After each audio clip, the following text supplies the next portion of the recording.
Trigonometry यानी त्रिकोणमिति। Trigonometry जो पूरा बेस होता है एक राइट एंगल ट्रायंगल पर, यानी कि एक समकोण त्रिभुज पर। यह त्रिकोणमिति जो है पूरा चैप्टर एक ही त्रिभुज के आसपास घूम रहा होता है और वो त्रिभुज होता है समकोण त्रिभुज। समकोण त्रिभुज जिसमें एक कोण समकोण यानी 90 डिग्री, बाकी दो कोण न्यून कोण होंगे। इसमें समकोण जो बना रही है, जो कोण समकोण होगा उसके सामने की जो भुजा होगी उसको हम कहते हैं हाइपोटेनस, जिसको हम एच से दिखाते हैं या फिर हिंदी में कहते हैं इसको कर्ण। और एक कहलाती है बेस, बेस जिसको हम बी से दिखाते हैं, यानी बेस को हम हिंदी में कह लेते हैं आधार। एक और भुजा परपेंडिकुलर यानी कि पी, इसको हम हिंदी में कह लेते हैं लंब। ट्रिगोनोमेट्री पढ़ने से पहले हमें समकोण त्रिभुज के बारे में समझना होगा। समकोण त्रिभुज आखिर है कैसा, इसमें होता क्या है। एक हमने यहाँ पर कोण लिया है थीटा, थीटा से लगा हुआ कोण या आधार, थीटा कोण से लगा हुआ वो भुजा जो 90 डिग्री बनाने में मदद करता है वो कहलाता है आधार। थीटा के सामने वाली भुजा क्या कहलाती है परपेंडिकुलर, और 90 डिग्री के सामने वाली भुजा कहलाती है हाइपोटेनस यानी कि कर्ण। तो हम कह सकते हैं ये जो समकोण त्रिभुज है,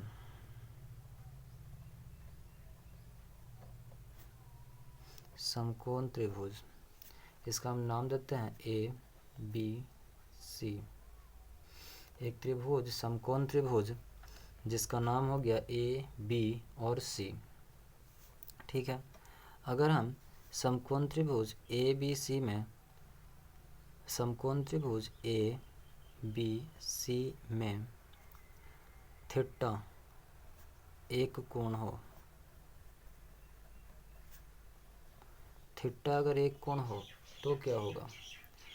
थीटा, ये जो थीटा है, ये जो हमारे पास थीटा यहाँ पर कोण है, हम ध्यान से अगर देखें तो थीटा से लगा हुआ, यानी थीटा से लगा हुआ, थीटा से लगा हुआ, थीटा से लगा हुआ वो भुजा जो समकोण बनाने में मदद करता है उसे आधार यानी बेस कहते हैं। इसी तरह अगर देखें हम थीटा के सामने वाली भुजा, थीटा के सामने वाली भुजा, हम अगर ध्यान से देखते हैं तो थीटा के सामने एक भुजा नज़र आती है जिसका नाम परपेंडिकुलर यानी कि लंब लिख रखा हमने। तो थीटा के सामने वाली भुजा जो समकोण बनाने में मदद करता है उसे लंब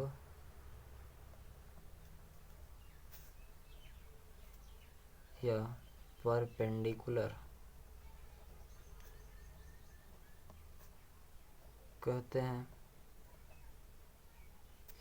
वही अगर देखें हम, अब एक समकोण त्रिभुज है तो इसमें एक कोण 90 डिग्री रहा होगा यानी समकोण रहा होगा।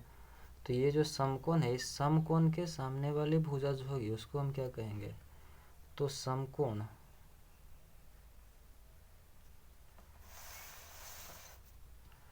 समकोण के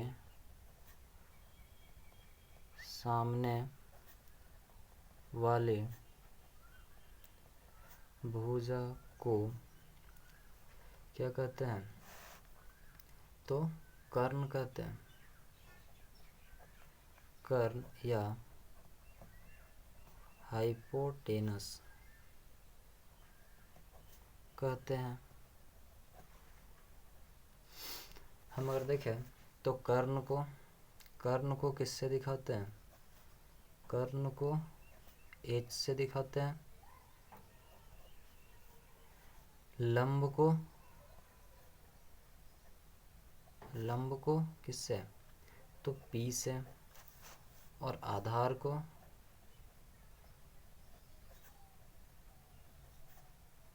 बी से। ये कुछ बेसिक हो गया। इसके आगे चलते हैं हम। अगर ये समकोण त्रिभुज है तो समकोण त्रिभुज है तो इससे एक फार्मूला भी हम जानते हैं, पाइथागोरस का एक नियम होता है। तो हम अगर देखते हैं पाइथागोरस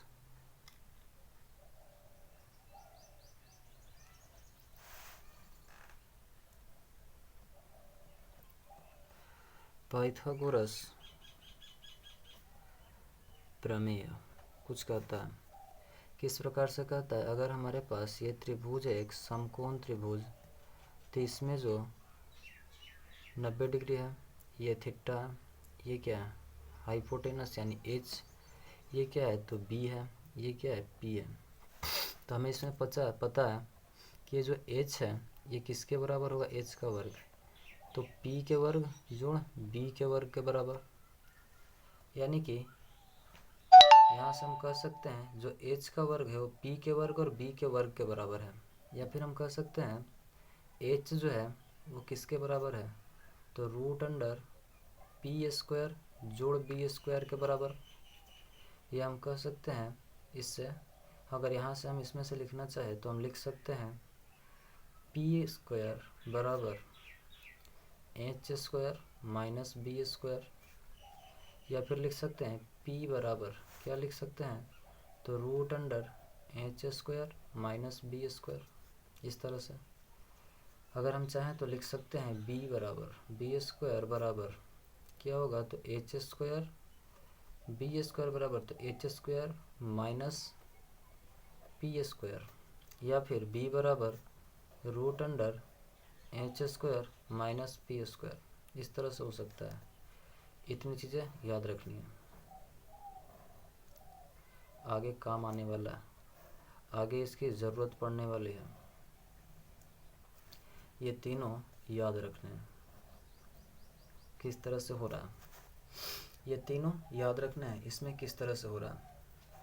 और आगे समझते हैं इसमें पाइथागोरस प्रमेय। तो ये हो गया पाइथागोरस प्रमेय के हिसाब से हम त्रिभुज में अलग अलग भुजाओं को निकाल सकते हैं। किस तरह से? हमारे पास एक त्रिभुज है समकोण त्रिभुज, एक हमारे पास समकोण त्रिभुज है जिसकी एक भुजा हमारे पास दे रखा है 3, एक दे रखा है 4। आपसे ये पूछा है, यह है थीटा यानी कि एच पूछा है। हमें दे रखा है बी 3, पी दे रखा है 4, पूछ रहा है आपसे एच क्या होगा? तो एच किस प्रकार निकालेंगे? हमने अभी थोड़ी देर पहले देखा एच जो था वो क्या था?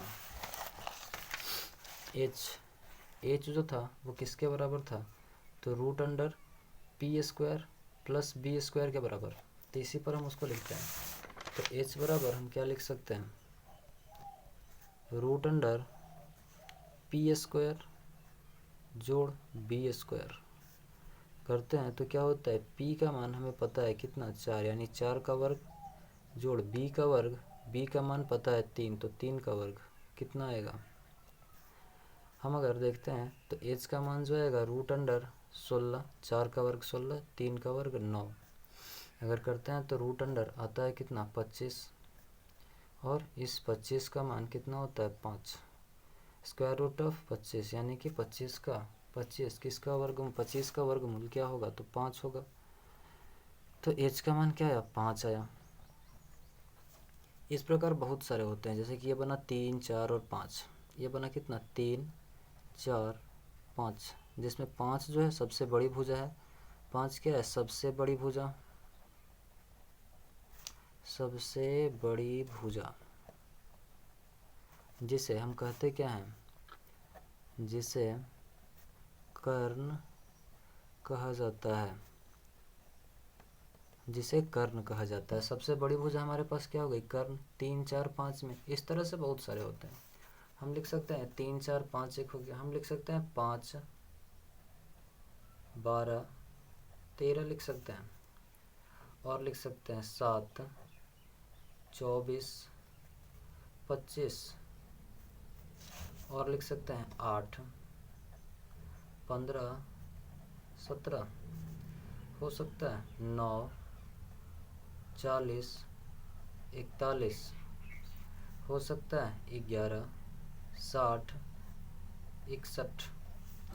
हो सकता है 12, 35, 37। ये हो सकता है।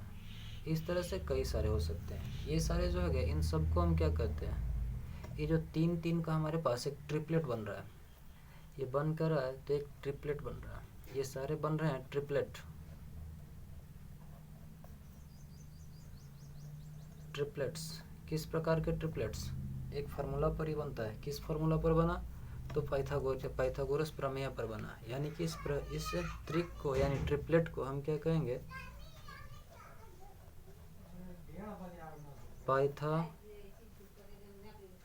Pythagorean triplets. इसको हम क्या कहेंगे, पाइथागोरियन ट्रिपलेट्स। आज के लिए इतना ही। आगे हम ध्यान देंगे, फिर पढ़ेंगे किस प्रकार से ये ट्रिपलेट्स हमें ट्रिगोनोमेट्री में मदद करते हैं क्वेश्चन को सॉल्व करने में। धन्यवाद।